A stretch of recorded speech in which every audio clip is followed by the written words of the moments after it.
The drive terrified her so much that she promised herself to stay in the manada and only use the car for emergencies.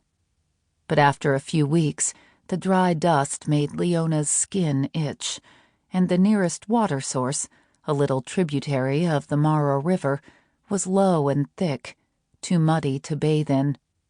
Leona didn't miss much from home, but she did miss the feeling of a shower, the water soaking her hair and skin. She couldn't stand the way her skin felt, the way her body stank. She wanted a hot shower. She wanted to immerse herself in soap and water, to scrub her hair and fingernails and wash the spaces between her toes. Her yearning to be clean was visceral. So only 6 weeks after her arrival, she packed an overnight bag and drove to Narok to spend the night at the Chobani guest house. The hotel was small and cheap, mostly used by safari guides and the occasional shoestring tourist or traveling Peace Corps volunteer. But it was clean, and with electricity, running water, and a real, if old, mattress, it felt luxurious to Leona. The sky outside was darkening and cool when she arrived. The purple dusks in Kenya were short. Night came quickly.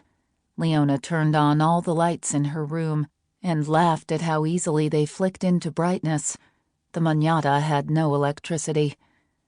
After she scrubbed the dirt from her skin and scalp and stood under the warm, rusty water until it ran cold, she dressed in clean clothes, the one set she hadn't worn yet, saved in the bottom of her suitcase.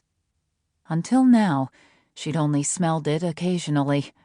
The scent of the American detergent lingered in the fibers and reminded her of home.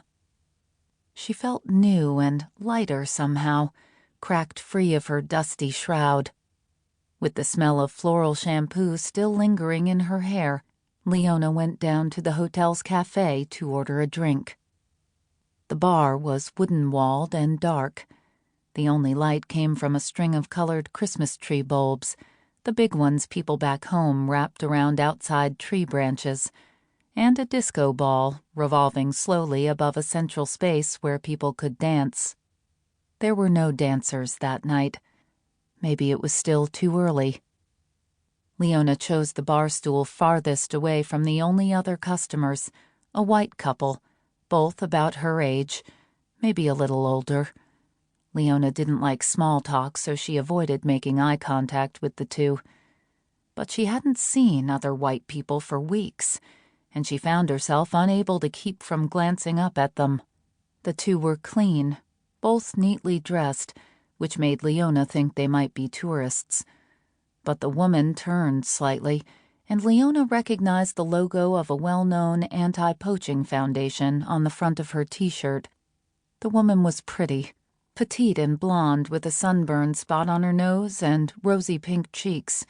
She watched the man intently as he spoke, his body movements fluid as he gestured with his arms, acting out the story he was telling her. The man was attractive, square-shouldered and blonde, with large tan hands. Leona forced herself to look away and focused her concentration on gathering the right collection of Swahili words to order a beer. She felt the sudden lightness of joy when the barkeep slid a sweating, brown Tusker bottle her way. She didn't bother asking for a glass. The beer, after so long without alcohol, made her feel luminous and unencumbered. The couple laughed loudly, and Leona glanced at them again. The blonde woman was standing, holding out a bill, which the man waved away. He turned to the barkeep and said something in rapid-fire Swahili. Then he turned back to the woman and laughed again. Leona heard him say, "Now you have to meet me again. Next one's on you." Leona watched him watch the woman walking out of the bar. She wondered if anyone had ever watched her with that intensity. Halfway through her second beer, she found she didn't mind when the blonde man slid his stool closer to hers and offered to buy her another drink. As they talked, the ease of English after the weeks and weeks of